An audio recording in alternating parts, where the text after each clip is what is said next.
Hello and welcome everyone to the first episode of Beyond the Academic segment of the SIMcast. And today we are joined by Dr. Michelle Westermann-Behaylo, and she's at the University of Amsterdam. And we're going to find out a little bit more about her than what you can glean from Google Scholar. So, welcome, Michelle, and thank you for joining us. Uh, Thanks for having me.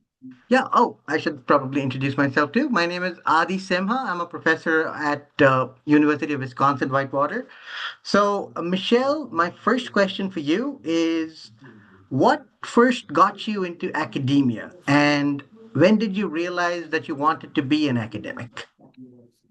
Well, I always wanted to be an academic, but this is actually the third career I've had. I was a lawyer and then I was a banker, and then finally I became an academic, and this is the one that stuck. So when I was in law school, I wanted to be a law scholar, and my advisor in law school told me, go out and get some practical experience. I was 23 when I graduated from law school, so I think that was good advice. Um, but I didn't actually like practicing law. It was so adversarial, and it wasn't about justice, which is what they were teaching us about in law school and what I thought I would be teaching as a law professor. So, and then I became a banker mostly because I met my Dutch husband and we moved to the Netherlands, and that was the job that I got. And that was fun. But I really had in my heart that I wanted to be a professor because I loved the academic experience. And so after there was sort of a ethics issue in the bank that I was working for, I really got interested in studying business ethics. So then I decided I would go back and get my PhD in business ethics. And yeah, so it's that's where I got my inspiration, and this is the career that I've stuck with for the longest. Wow, that's so fascinating. Banking, law, and now academia. All right. Mm. So I guess my second question is partly answered already, but maybe not. So if you weren't an academic, what do you think you'd be doing instead?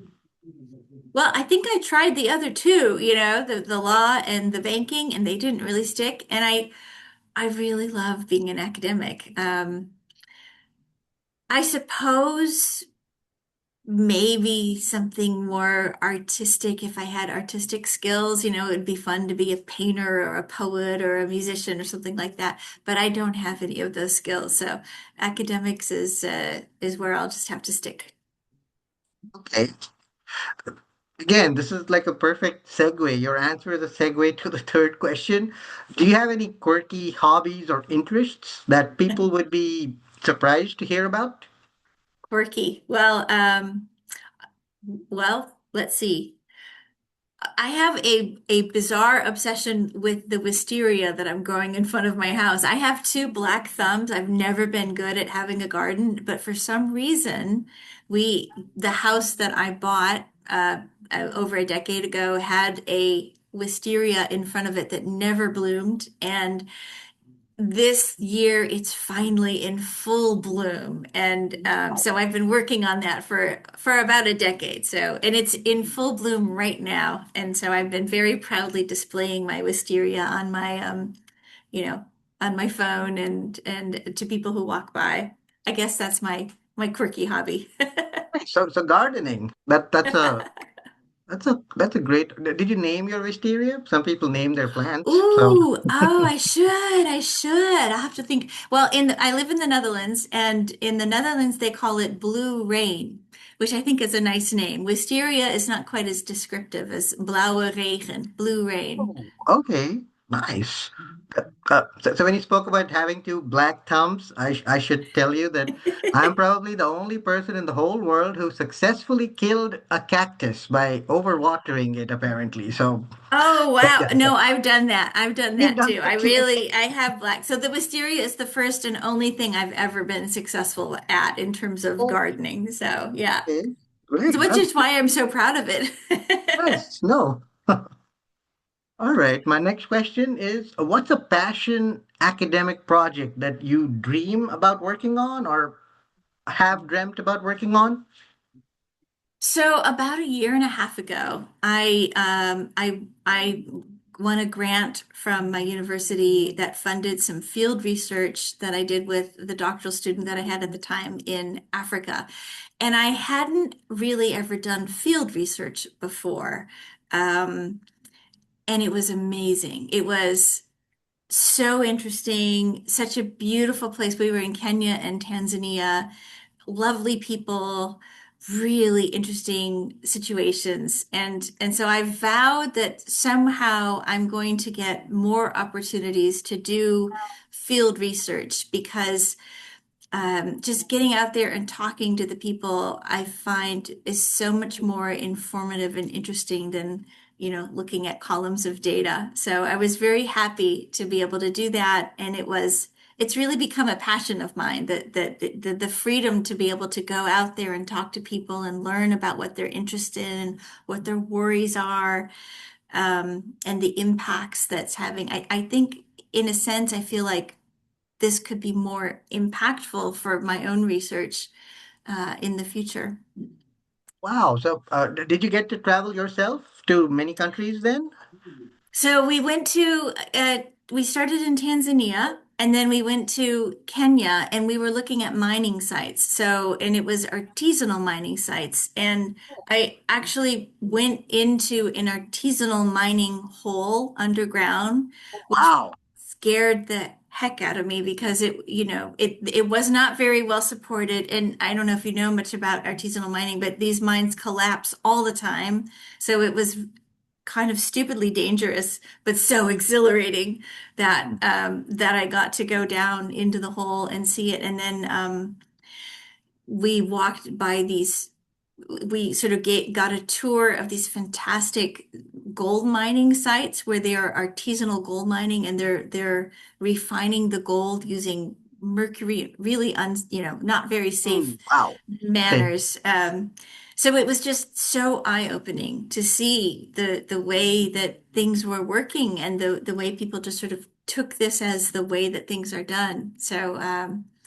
And knowing that they're making their livelihoods and their families and their communities are dependent upon this, Precarious. Yeah.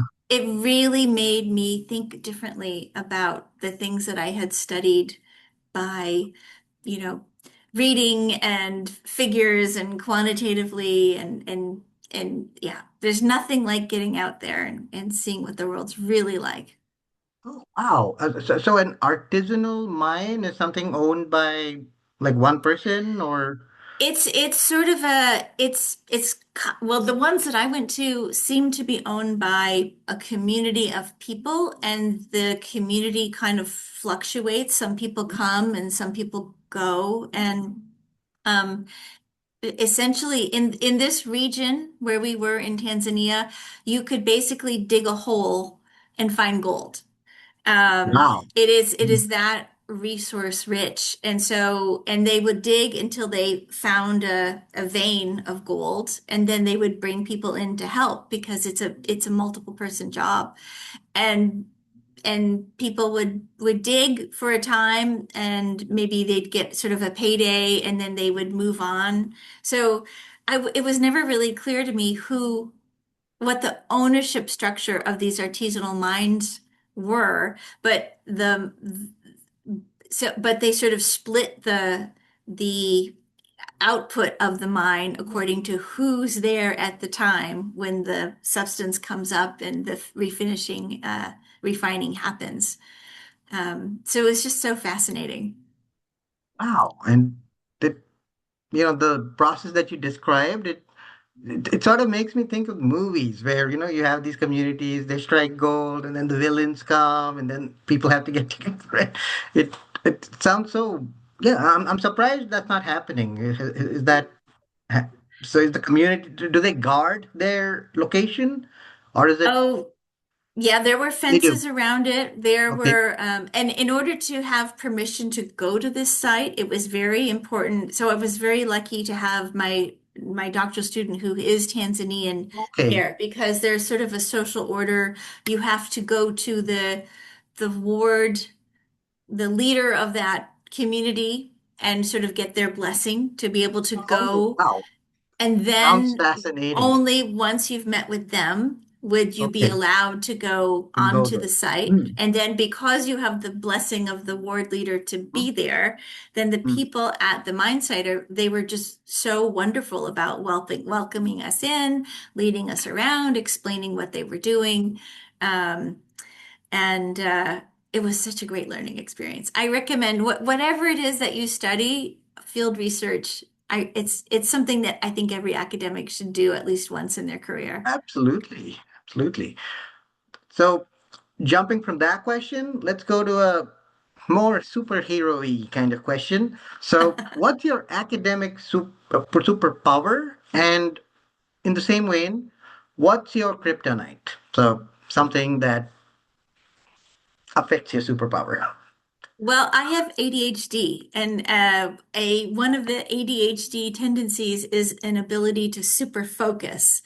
Um, and so I, and for me, it often takes a deadline for me to be able to kick in my super focus. And one of the things that I'm pretty good at super focusing on is sort of the processing literature and reading very quickly and finding literature and so, but it doesn't happen all the time. It usually happens when I have a paper deadline that I'm working on or a deadline where I'm supposed to have turned something in to a co-author or something like that. And then I can process things pretty quickly with a pretty sharp focus. Um, the kryptonite, I do not have that same focus when it comes to numbers, to sort of the quantitative parts of it. So I have published quantitative work, but it's usually because I have a fantastic co-author with amazing quantitative skills. And so it takes me a lot to be able to follow along. And I have very patient co-authors who could explain to me a bit of what's going on with the numbers. So I really wish I were better, I think. I didn't take enough quant classes when I was a doctoral student because I think I was a bit overwhelmed by the econometrics and things like that. And we had some really tough teachers. So I I didn't trust that I had the ability to gather those skills. But maybe if I'd spent more time on that. But so yeah, so right now that's a bit of the kryptonite. Wow, great. The point about ADHD, I think all academics have some form of ADHD in them because that's Could what be. makes you jump from project to project and yeah. Could be, yeah. All right. So my next question is, do you have a favorite failure? Something that went wrong, but it still taught you something crucial? Well, I think my dissertation I loved my dissertation. I thought it was very interesting to work on, but it was a failure in a sense that it was never, not a piece of it was published, not any portion of it. And it wasn't sort of the what students do now, which I think is actually quite practical, which is the three paper version. It was a monograph.